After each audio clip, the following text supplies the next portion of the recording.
Hi, my name's David Edgren, and I'm going to read you Rain Dance by Cathy Applegate and D. Huxley.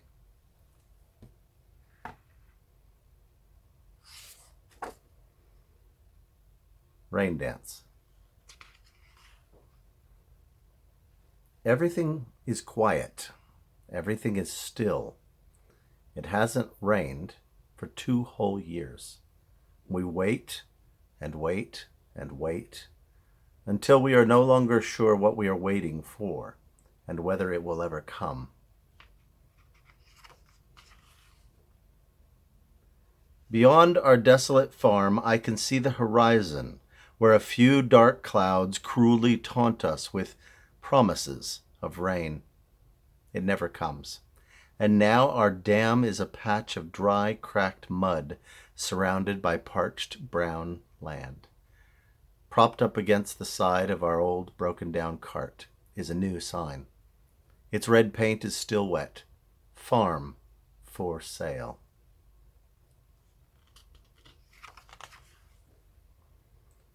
The cicadas have been shrilling, calling impatiently for rain.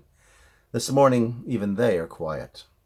The silence steals into corners and cracks, nooks and crannies. It spreads and suffocates everything like a hot, dry blanket.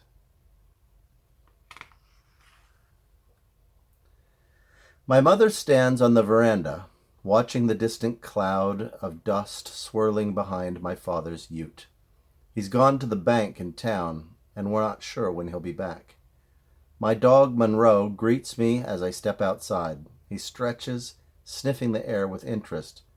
"What is it, fella? What's out there?"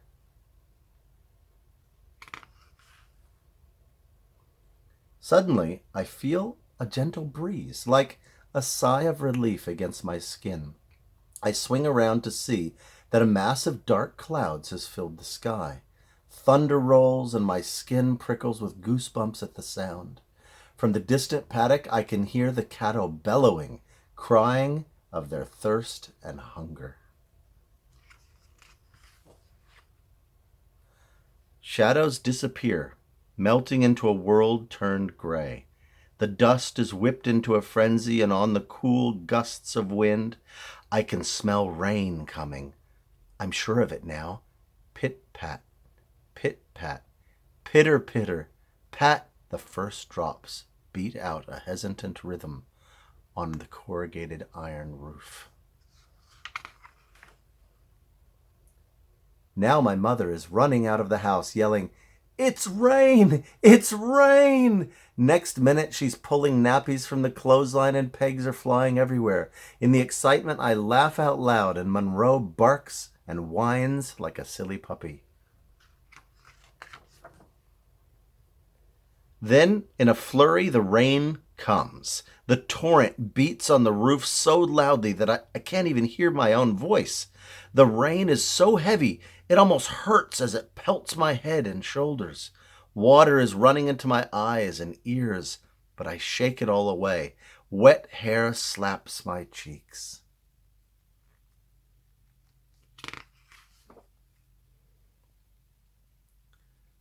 Mum is on the veranda with nappies clasped safely in her arms. She's laughing and trying to yell something above the noise.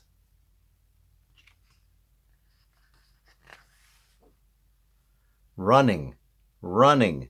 Now we're running everywhere, anywhere, madly in all directions, jumping, cartwheeling, somersaulting, around and around the house, splashing through puddles and wading in streams. See me dance, see my rain dance, twisting and turning, spinning and swirling. We celebrate this coming of the rain. Even the frogs are cheering. They croak a raucous chorus from their hidden haunts.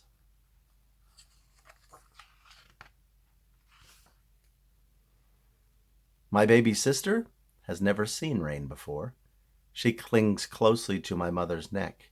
I leap up the stairs and flick water droplets onto her nose. She laughs and laughs. "Come and dance," I cry. "Come and dance." But she is too little to understand. At last, Monroe and I collapse on our steps, completely out of breath. For ages we sit, content to watch the water sheeting down. All day it rains, and all day we watch and wonder, until eventually it slows and stops. In the end, all that remains is the drip, drip, drip from the edges of the roof. The wind has gone. The heat has been washed out of the day. Mum puts a towel around me and holds me tight. Her smiling face is damp with tears and raindrops.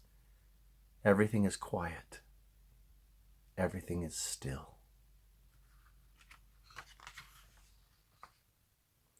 The paint on the new sign has been washed away into a few messy red streaks, and we know that Dad will be home again soon.